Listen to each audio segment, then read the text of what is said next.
Lesson, we'll be covering the Hackerrank easy rated algorithm, jumping on the clouds, revisited. So first things first, as usual, let's dive into the problem and understand what this question's asking. So it is asking us to write a function that goes along with this cloud hopping game. We're provided an array, and each item in the array represents a cloud. If the cloud is 0, it is a cumulus cloud or something like that? So it's a cumulus cloud. If it represents a 1, it represents a thundercloud. So k is the number of jumps we're going to make, or k is how big your jump is. So you're always going to start at cloud 0, and then you would take 2 steps from there, because that's how big k is, that's how big your jump is.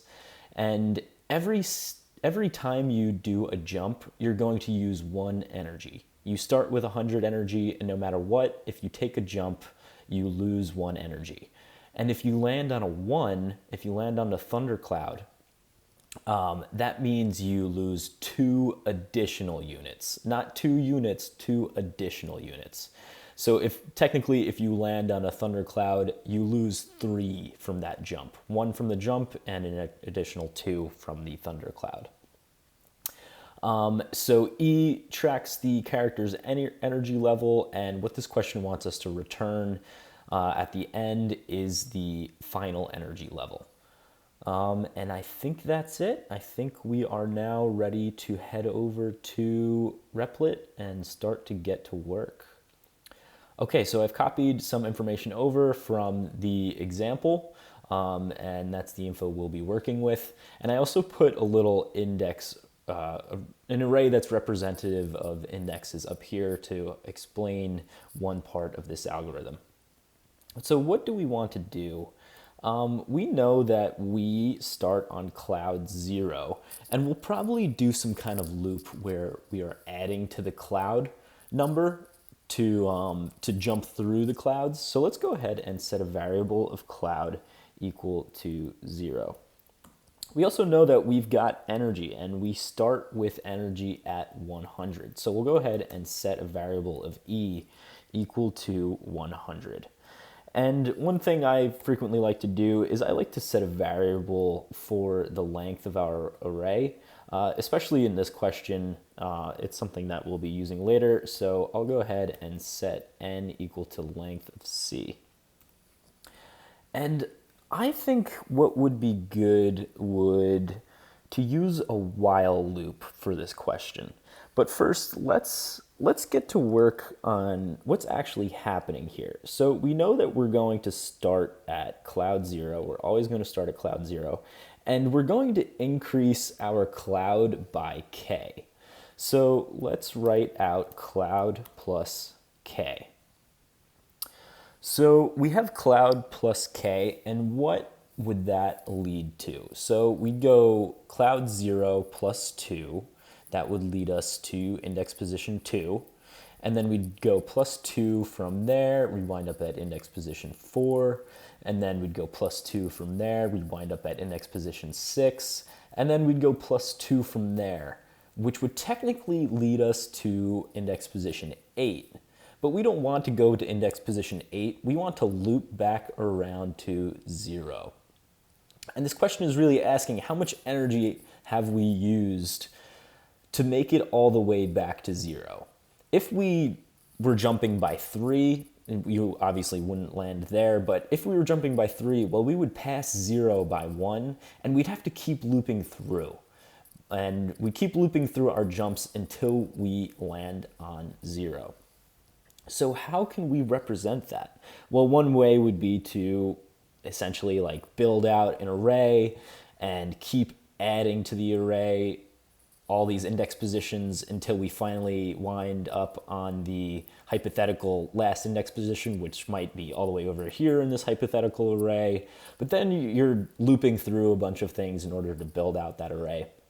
So we're going to take a different approach. It's something we've been doing a bunch lately if you've been watching these videos.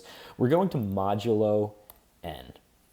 And really what we can do is we can set cloud equal to cloud plus k modulo n. So what does this mean? Well, what is n? N in this scenario is the length of our array. And let's also put in this, or we'll do another comment down. Let's do down here, n equals 8. Okay, so let's do some quick math. Cloud of 0 is where we'll be starting. So what's 0 plus 2? 0 plus 2 is 2.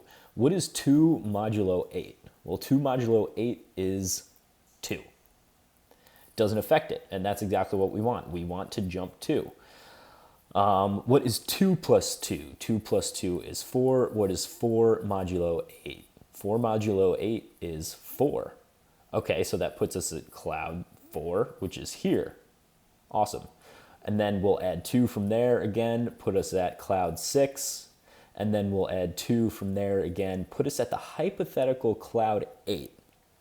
What is 8 modulo 8?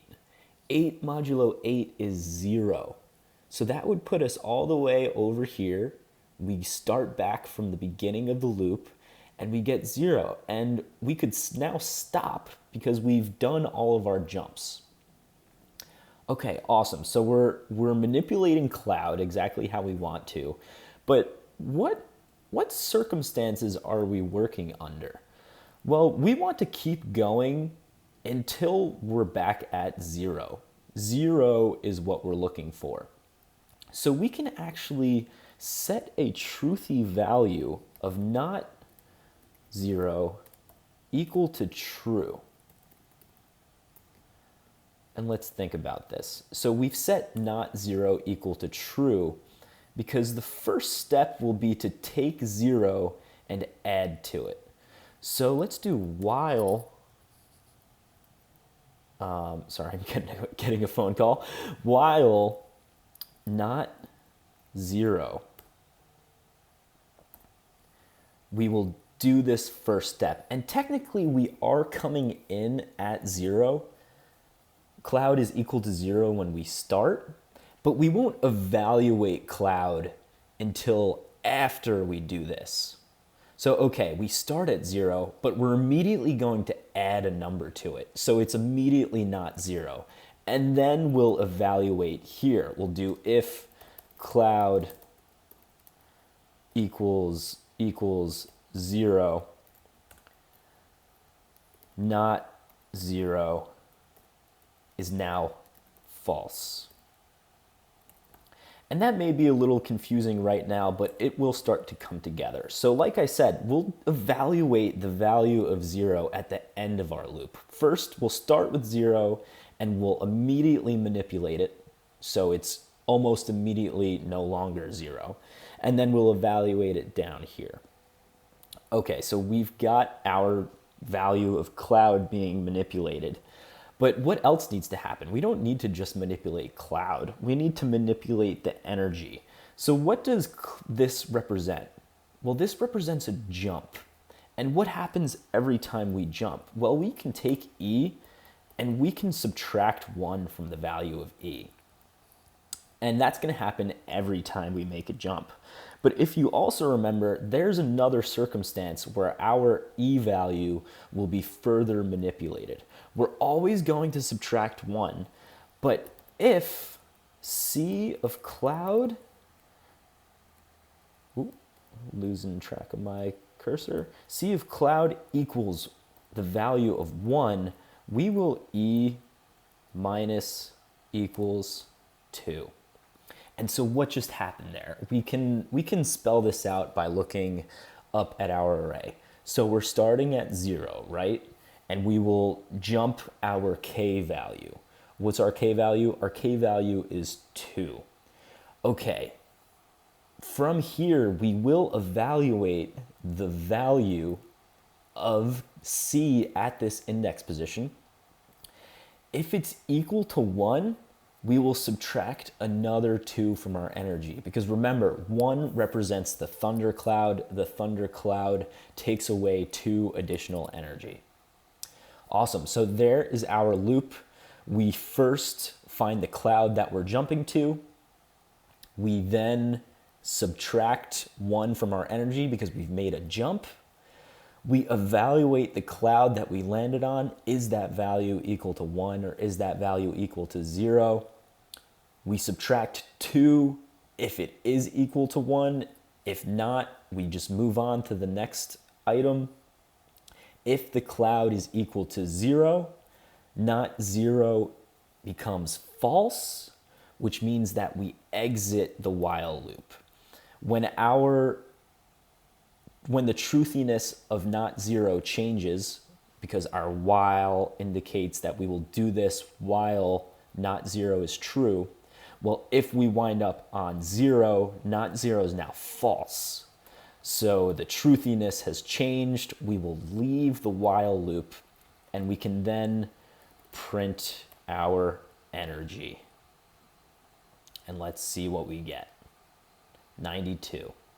And I actually want to go ahead and I want to do some other prints just to show what's happening. Let's print cloud here. So that's the cloud we'll be jumping to. And then technically we could move this up one level because our cloud will only be manipulated here. And then we'll subtract some energy, and then maybe we'll subtract some more energy. So while we're in the loop, let's also go ahead and print E. And then we won't need to print E at the end because we will already have printed E at the end. So let's see what happens. There we go. We jump to cloud 2, we lose 3 energy. Why do we lose 3 energy? Because we made a jump and we landed on 1. We move over to cloud 4. We did 1 jump. We did not land on a value of 1. We subtracted 1. We move over to cloud 6. We wound up on another 1, a thundercloud, so we subtract 3. We get 93. And then we make one more jump to get to the hypothetical 8. 8 modulo 8 is 0, so that actually pushes us back to here. Our value is now 0. We're at C index position 0. Our not 0 variable, which was true, will now be set to false. We have already subtracted 1 from our energy, so our energy stays at 92 as we exit our loop. Okay, awesome. So I hope you're following. I hope that all makes sense. We'll go ahead and copy and paste our function over to Hackerrank, move everything up, and of course we don't want to print E, we want to return E. We've got a red square. Oh, you know what? I think, yeah, we've got to move some stuff around. We'll get rid of the prints, get rid of the prints. I think I guess there's not a print elsewhere. We've got to move this up and move this up. And now we should be able to run our code.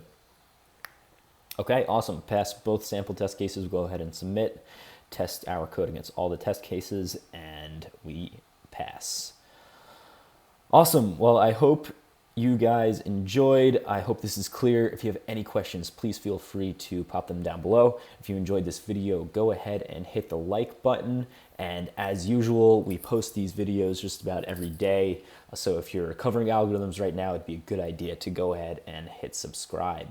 Thanks for watching and hope to see you in the next one.